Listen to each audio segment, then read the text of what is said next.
Hey everyone, welcome back to another shopping day with me. তো সামনেই যেহেতু একটা বড় অনুষ্ঠান আছে তাই জোর কদমে কেনাকাটি কিন্তু আমাদের শুরু হয়ে গেছে।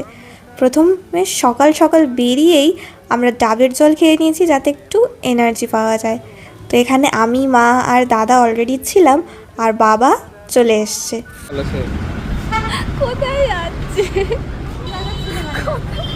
যাই হোক, বাবা কত দূরে গিয়ে যে গাড়িটা পার্ক করলো সেটা আর বলার কথা নয়। তো এখানে দাদা পাঞ্জাবি ট্রাই করছিল, তো যেটা পরেছে সেটা নেওয়া হয়নি, অন্য একটা পাঞ্জাবি নেওয়া হয়েছে আর তার সঙ্গে ম্যাচিং করে ধুতিও নিয়েছি আমরা।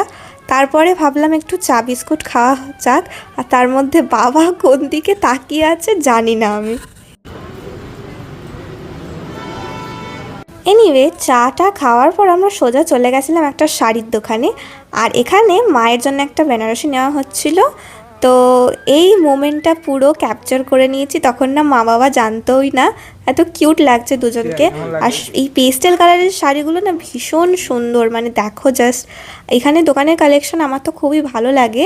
আর এই শাড়িটা যেটা ওপরে আছে ওটা মা নিয়েছে। তো তারপরে শাড়ি কেনা হয়ে যাওয়ার পর আমরা হাতিবাগান থেকে চলে গেছিলাম বড়বাজারের লেহেঙ্গা ট্রাই করতে। তারপরে এখানে ফটো তোলার নাম করে ভিডিও নেওয়া হচ্ছিল, আর খাওয়া দাওয়া করা হলো বেশ ভালো মন্দ। কেনাকাটি থেকে খাওয়া দাওয়াটা বেশিই হয় যদিও। যাই হোক, তারপর বাড়ি। এরকম আরও ভিডিও দেখার জন্য লাইক, শেয়ার অ্যান্ড সাবস্ক্রাইব করতে ভুলো না। টাটা।